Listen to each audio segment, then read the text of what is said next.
Hello दोस्तों, हम mind banker सबका स्वागत करते हैं आज की 26 तारीख के इस करंट अफेयर शो में, जिसमें हम चर्चा करेंगे आज के पेपर से लिए गए कुछ इम्पॉर्टेंट एमसीक्यूज़, जिससे आपके एग्ज़ाम में बहुत हेल्प होगा। ये जितने भी क्वेश्चंस आपको हैं वो सारे आपके हेल्प करेंगे SSC, banking, UPSC, state PCS, जितने भी एग्ज़ाम्स होते हैं, रेलवेज, जितने भी एग्ज़ाम्स होते हैं, आपको ये इसमें बहुत काम आएंगे। तो हमारे इस सेशन के साथ बने रहें अंतिम तक, और जितने भी क्वेश्चंस हैं उसको ध्यान से देखें ताकि आपके एग्ज़ाम्स में इसमें हेल्प मिल सके। और साथ ही साथ इस चैनल को सब्सक्राइब जरूर करें, लाइक करें, शेयर करें, ताकि हम ज़्यादा लोगों तक पहुंच सके। तो चलिए ज़्यादा बातें नहीं करते और शुरू करते हैं आज का ये इंपॉर्टेंट सेशन। पहला क्वेश्चन देखते हैं। पहला क्वेश्चन है कि भारत और किस देश ने कृषि सहयोग के लिए 3 साल के कार्यक्रम पर हस्ताक्षर किया है अभी? तो इसका आंसर होगा इजराइल। तो भारत ने अभी इजराइल के साथ एक कृषि सहयोग के लिए एक मेमो साइन किया है, जो कि दोनों के देशों के बीच कृषि सहयोग के बीच में काम करेगा। ठीक है, इसका इम्पोर्टेंट है, देखिए भारत और जो इजराइल है वो बहुत पुराना है। इन दोनों के बीच में जो बायलैटरल रिलेशंस हैं वो 1993 से हैं, तो बहुत पुराना बायलैटरल रिलेशंस है। और ये जो एग्रीकल्चर सेक्टर में जो ये अभी सहयोग किया गया, ये 5th है, 5वां। तो ये दोनों चीज़ें आप जरूर याद रखें, ये दोनों बहुत इंपॉर्टेंट है। एग्जाम्स में आपके सीधे सीधे क्वेश्चन इससे बनते हैं। ठीक है, और जो इंडो इजराइल का इम्प्लीमेंटेशन किया गया है उसका प्रोजेक्ट का जो नाम है वो है Indo Israel project centre of the excellence. तो ये सब चीज़ों पे ये कार्य करेगा, और किन किन क्षेत्र में काम करेगा वो देखना है। एक्सचेंज ऑफ टेक्नोलॉजी, ठीक है, प्रोडक्टिविटी, क्वालिटी, हॉर्टिकल्चर, इन सब चीज़ों पे ये काम करेगा। ये इंपॉर्टेंट है, ये आपको याद रखना है। बात करते हैं इसराइल का। बेंजामिन नेतन्याहू यहाँ पे प्रधानमंत्री हैं। जेरूसलम यहाँ का कैपिटल है, और जो करेंसी है वो इजराइल है, ये आपको याद रखना है। चलिए आगे बढ़ते हैं। ये देखिए मैप है इजराइल का। इंपॉर्टेंट चीज़ें हैं, ये गाजा पट्टी है, आपको पता है अब ये बहुत चर्चा में रहा था। यहाँ पे जो अभी युद्ध हुआ है उसकी वजह से ये पास में इजिप्ट, यहाँ सीरिया, यहाँ लेबनान, और ये जॉर्डन, ये डेड सी है, ये वेस्ट बैंक है, सी ऑफ गैलिली, जॉर्डन रिवर, और ये रहा गोल्डन हाइट्स। ये इंपॉर्टेंट चीज़ें हैं इसराइल के आसपास की, ये आपको याद रखनी है। चलिए आगे बढ़ते हैं। इसराइल के बारे में कुछ फैक्ट्स देखते हैं, कुछ उनके बारे में इंपॉर्टेंट चीज़ें, जैसे कैपिटल जेरूसलम, और ऑफिशियल लैंग्वेज जो है वो है मॉडर्न हिब्रू। ये याद रखेंगे। यहाँ पे देखिए जो कुछ इंपॉर्टेंट चीज़ें हैं वो है तेल अवीव। ठीक है, आगे इसमें ज़्यादा कुछ इंपॉर्टेंट नहीं है। पॉपुलेशन तकरीबन 9 मिलियंस है। जीडीपी 372 बिलियन की है, और करेंसी जो यहाँ पे चलती है इजरायली न्यूज़ साइकिल से देखी जाती है। चलिए आगे बढ़ते हैं दूसरे क्वेश्चन की तरफ। दूसरा क्वेश्चन है, किस मंत्रालय ने कोयला आधारित ताप विद्युत संयंत्रों में बायोमास के उपयोग पर एक राष्ट्रीय मिशन स्थापित करने का निर्णय लिया है? तो इसका आंसर होगा B, minister of power. Ministry of power ने है, उसने अभी निर्णय लिया है कि जो ताप विद्युत संयंत्र, जो थर्मल पावर आपके हैं, उसमें बायोमास का उपयोग किया जाए। ठीक है, चलिए अभी ये सेटअप किया गया है। क्या सेटअप किया गया है? तो national mission on use of biomass in coal based thermal powers में, जो कोल बेस्ड, जो कि हमारे ताप विद्युत संयंत्र हैं, जो जिनसे कोयले से जहाँ पे ताप थर्मल पावर स्टेशन बोला जाता है, उसमें आपको बायोमास का यूज़ करने के लिए बोला गया है बिजली मंत्रालय की तरफ से। ठीक है, इससे क्या होगा कि थोड़ा सा पॉल्यूशन में कमी आएगी। चलिए आपको याद रखना है। आगे बढ़ते हैं तीसरे क्वेश्चन की तरफ। केंद्रीय स्वास्थ्य मंत्री डॉक्टर हर्षवर्धन ने वस्तुतः विश्व स्वास्थ्य सभा की अध्यक्षता की है। अभी अभी विश्व स्वास्थ्य सभा की एक मीटिंग हुई है, जिसमें हमारे केंद्रीय स्वास्थ्य मंत्री डॉक्टर हर्षवर्धन जी ने उसकी अध्यक्षता की है। तो ये पूछा गया है कि वो कौन से नंबर का ये विश्व स्वास्थ्य सभा आयोजित किया गया। तो इसका आंसर होगा 74वां, सी 74th वर्ल्ड हेल्थ असेंबली अभी आयोजित किया गया, जो कि वर्चुअली किया गया है। ठीक है, कोविड की वजह से, उसकी वजह से। और इसकी अध्यक्षता किसने की है? तो हमारे हेल्थ मिनिस्टर डॉक्टर हर्षवर्धन जी ने। ये आपको याद रखना है। ठीक है, बाकी कुछ इसमें इंपॉर्टेंट नहीं है, बस आपको इतना याद रखना है। वर्ल्ड हेल्थ ऑर्गेनाइजेशन WHO, इसके बारे में देखिए 7 अप्रैल 1948 को इसे स्थापना की गई। टेड्रोस अभी इसके डायरेक्टर जनरल हैं। हेडक्वार्टर कहाँ पे है? जिनेवा, स्विट्जरलैंड में इसका है। ठीक है, आगे बढ़ते हैं। ये हमारे हर्षवर्धन जी, इन्हीं के बारे में बताया गया है। देखिए इसमें इंपॉर्टेंट चीज़ें दी गई इनके बारे में। बहुत सारे मिनिस्ट्री ऑफ इन्वायरमेंट में रह चुके हैं, फॉरेस्ट एंड क्लाइमेट में रह चुके हैं, ठीक है, ministry of health and family welfare रह चुके हैं, member of Delhi legislative assembly में रह चुके हैं, ठीक है। इतनी सारी इंपॉर्टेंट है। आगे बढ़ते हैं, चलिए चौथे क्वेश्चन की तरफ। EAM S Jaishankar held productivity strategy session with the TS Tirumurti and India's UN team in, कहाँ पे किया गया है?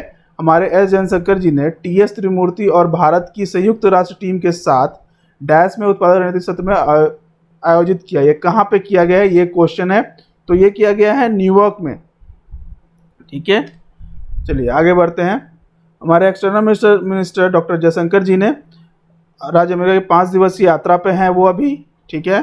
5 किया गया है। इसमें स्थायी प्रतिनिधि TS त्रिमूर्ति भी साथ में गए हैं। न्यूयॉर्क भारत टीम के साथ एक उत्पादक रणनीति का आयोजित किया गया है।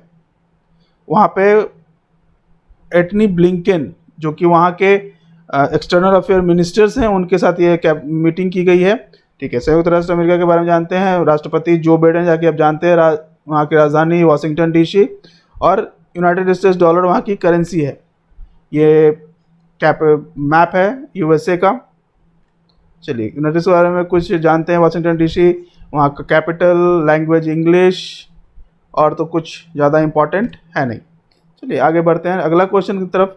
BCCI कोविड-19 महामारी पर काबू पाने में भारत के प्रयासों को बढ़ावा देने के लिए कितने ऑक्सीजन सहायता का योगदान देगा? जो BCCI है, हमारा जो क्रिकेट कंट्रोल बोर्ड है, वो कोविड कंसंट्रेटर कितना सहायता कर रहा है, कितने कोविड सेंटर वो प्रदान कर रहा है, ये आपको बताना है। तो इसका आंसर है 2000। जो BCCI है वो 2000 ऑक्सीजन कंसंट्रेटर भारत को दे रहा है, जो कि हेल्प करेगा। अभी आप जानते हैं कोविड की वजह से बहुत ही ऑक्सीजन की कमी हो गई है देश में, तो जितने भी हमारे यहाँ के हैं वो हेल्प कर रहे हैं। उसमें हम BCCI भी आगे आया है और वो भी हेल्प कर रहा है। तो BCCI का प्रेसिडेंट अभी जानते हैं सौरभ गांगुली हैं, हेडक्वार्टर मुंबई में है। और ये कब स्थापित किया गया? तो 1928 में स्थापित किया गया। ये आपको ध्यान रखना है, ठीक है। एफिलिएशन डेट 1926 को मिला। Asian cricket regional affiliation cricket है। एफिलिएशन डेट 1983 को। हेडक्वार्टर्स वानखेड़े स्टेडियम में है मुंबई में। अभी प्रेसिडेंट सौरभ गांगुली हैं, वाइस प्रेसिडेंट राजीव शुक्ला हैं और सेक्रेटरी जय शाह हैं। ये आपको ध्यान में रखना है। चलिए अगला क्वेश्चन देखते हैं। सरकार ने कोविड-19 महामारी को देखते हुए प्रत्येक ट्रांसजेंडर व्यक्ति को कितनी राशि की सहायता देगी? अभी सरकार ने एक योजना शुरू किया गया, जो किन्नर लोग हैं उनको कितनी राशि की सहायता प्रदान करेगी कोविड-19 में? तो इसका आंसर है C, 1500 रुपये की सहायता प्रदान की जाएगी। जितने भी किन्नर हैं जिनको डे टू डे परेशानी हो रही है अपने काम में, उनको 1500 रुपये का उनको सहायता प्रदान किया जाएगा। ये एक हेल्पलाइन नंबर लॉन्च किया गया है। कैसे उनको मिलेगा? अपना जो भी वो बैंक अकाउंट डिटेल्स वगैरह देंगे, उसके बाद ये योजना में वो कर सकते हैं। चलिए आगे बढ़ते हैं। अगला क्वेश्चन है, निम्नलिखित में से किसने MCA 21 संस्करण 3.0 संचालित डेटा एनालिटिक्स के पहले चरण का शुभारंभ किया? ये आपको बताना है कौन सा है। तो आंसर होगा अनुराग सिंह ठाकुर जी ने इसका शुभारंभ किया है, ठीक है। तो ये अनुराग ठाकुर जी ने अभी MCA 21 वर्जन 3.0 का फर्स्ट फेज का शुभारंभ किया है, डाटा एनालिटिक ड्रिवन, ठीक है।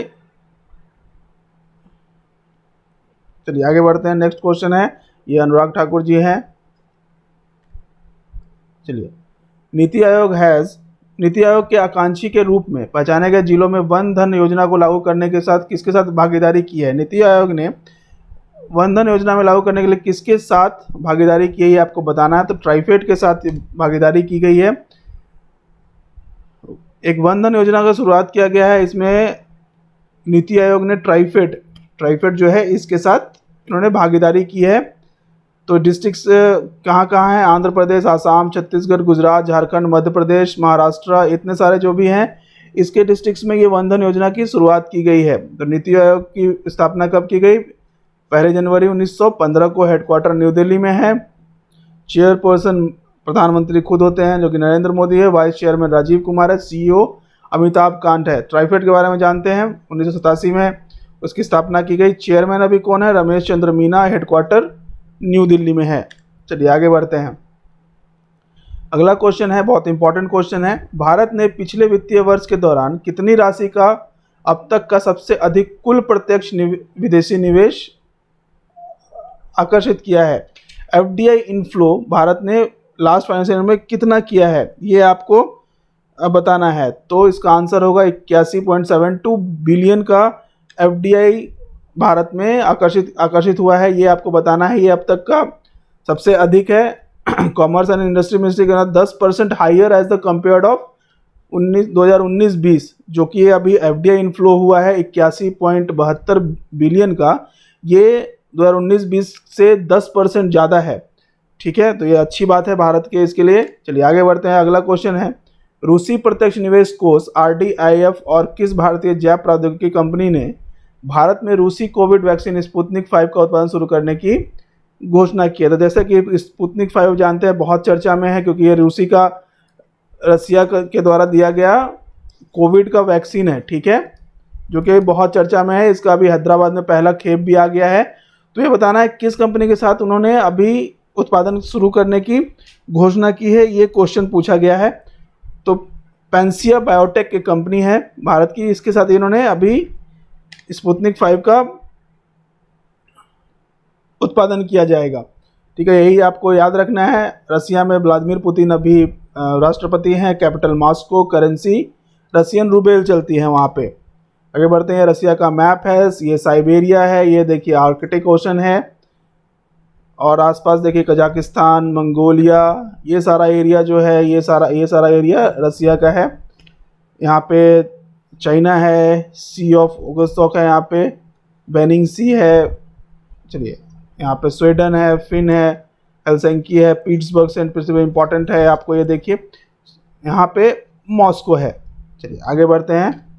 रशिया के बारे में जानते हैं। Capital Moscow, official language Russian है, जीडीपी यहाँ पे 4.15 ट्रिलियन है, रशियन रूबेल चलता है। ठीक है, Russia is the biggest country in the world and borders 14 country, मतलब 14 कंट्री के साथ इसका बॉर्डर मिलता है और सबसे बड़ी कंट्री है विश्व की। चलिए आगे बढ़ते हैं।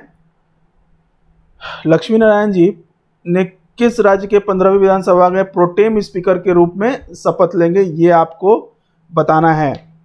तो पुडुचेरी जो यूटी है उसका अभी लक्ष्मी नारायण जी प्रोटेम स्पीकर के रूप में शपथ लेंगे, ये आपको याद रखना है। ये सीधा से ऐसे ही क्वेश्चन पूछा जाता है। तो पुडुचेरी का भी लेफ्टिनेंट गवर्नर कौन है? सुंदरराजन है, और चीफ मिनिस्टर रंगास्वामी है। चलिए आगे बढ़ते हैं। नेक्स्ट क्वेश्चन, ये आप मैप देख सकते हैं पुडुचेरी का। कुछ इंपॉर्टेंट चीज़ें हैं पुडुचेरी के बारे में, वो देख लेते हैं। ठीक है, यहाँ पे देखिए डिस्ट्रिक्ट, 4 डिस्ट्रिक्ट है यहाँ पे। चीफ सेक्रेटरी अश्वनी कुमार, बालाजी से director general of police Balaji Srivastava, lieutenant governor जो है वो याद आपको रखना है, सुंदरराजन है। चलिए, मैमल है इंडियन पाम स्क्वेरल, बर्ड है कोयल, ट्री फ्लावर कॉनाबेरी tower, the bael fruit tree यहाँ का ट्री है। चलिए नेक्स्ट क्वेश्चन आगे बढ़ते हैं। राष्ट्रीय स्वास्थ्य प्राधिकरण एनएचए ने आयुष्मान भारत प्रधानमंत्री जन आरोग्य योजना को राज्य भर में लागू करने के लिए किस राज्य सरकार के साथ समझौता ज्ञापन पर हस्ताक्षर किए हैं? तो इसका आंसर होगा तेलंगाना के साथ अभी हस्ताक्षर किया गया है। नेशनल हेल्थ अथॉरिटी ने आयुष्मान भारत प्रधानमंत्री जन आरोग्य योजना को लागू करने के लिए। चलिए, तो तेलंगाना जानते हैं। सुंदरराजन यहाँ पे अभी गवर्नर हैं, के चंद्रशेखर राव चीफ मिनिस्टर हैं, और हैदराबाद कैपिटल है। चलिए अगले क्वेश्चन, ये तेलंगाना का मैप है। देखिए महाराष्ट्र, छत्तीसगढ़, कर्नाटक और आंध्र प्रदेश साथ उनका इसका बॉर्डर मिलता है। ये रहा हैदराबाद, ये कैपिटल है। और ये आपके जानने के लिए इतनी चीज़ें हैं। आगे बढ़ते हैं। देखिए इंपॉर्टेंट जगह है, ये चार मीनार है, वारंगल, ये वारंगल फोर्ट है, ये हैदराबाद सिटी दिखाया गया है यहाँ पे। ये निज़ामाबाद रेलवे स्टेशन है। देखिए निज़ाम फेमस प्लेसेस हैं। कुंतला वाटरफॉल, ये कुंतला वाटरफॉल है। और ये फलकुमा प्लेस है। यहाँ पे जो बर्ड है वो इंडियन रॉलर है, स्पॉटेड डियर ममल्स है, फ्लावर सेना आर्टिकुलेटा है, और ट्री एरिया है। चलिए आगे देखते हैं आगे क्या क्या है यहाँ पे। सुंदरराजन यहाँ पे गवर्नर है, चीफ मिनिस्टर के चंद्रशेखर राव जी हैं। बाई कैमरल यहाँ पे लेजिस्लेचर है, राज्यसभा के 7 सीट, लोकसभा के 17 सीट, और हाईकोर्ट कहाँ पे है तो तेलंगाना हाईकोर्ट। ठीक है, चलिए आगे बढ़ते हैं अगले क्वेश्चन की तरफ। केंद्रीय मंत्रिमंडल ने किस वर्ष मालदीव के अड्डू शहर में भारत के एक नए महावाणिज्य दूतावास खोलने की मंजूरी दी है? किस वर्ष खुला है वो, उसकी मंजूरी दी गई है। किस वर्ष खुलेगा इसकी मंजूरी दी गई है मालदीव के अड्डू शहर में। तो ये 2021 में इसको ओपन किया जाना है, ये मंजूरी दी गई है इसके लिए। चलिए मालदीव को जानते हैं, प्रेसिडेंट इब्राहिम मोहम्मद सोहेल, कैपिटल माले है, करेंसी मालदीव रुपया यहाँ पे चलती है। ये मालदीव का पूरा मैप है, आप देख सकते हैं। आगे बढ़ते हैं अपने अंतिम क्वेश्चन की तरफ। एमबी राजेश को किस राज्य विधानसभा के नए अध्यक्ष के रूप में चुना गया है? जो एमबी राजेश हैं उनको किस विधानसभा के नए अध्यक्ष के रूप में चुना गया है? तो देखिए अब यहाँ पे इलेक्शंस हुए थे, केरला ये चुना गया है।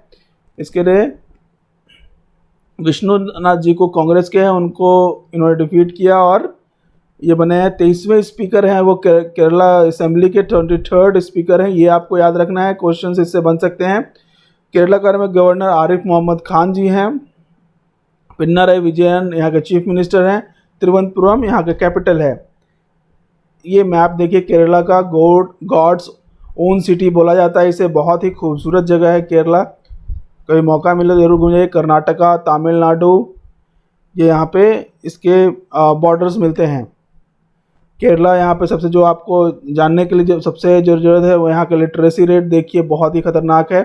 96.2 यहाँ पे लिटरेसी रेट है और सेक्स रेशियो भी बहुत ज़्यादा है।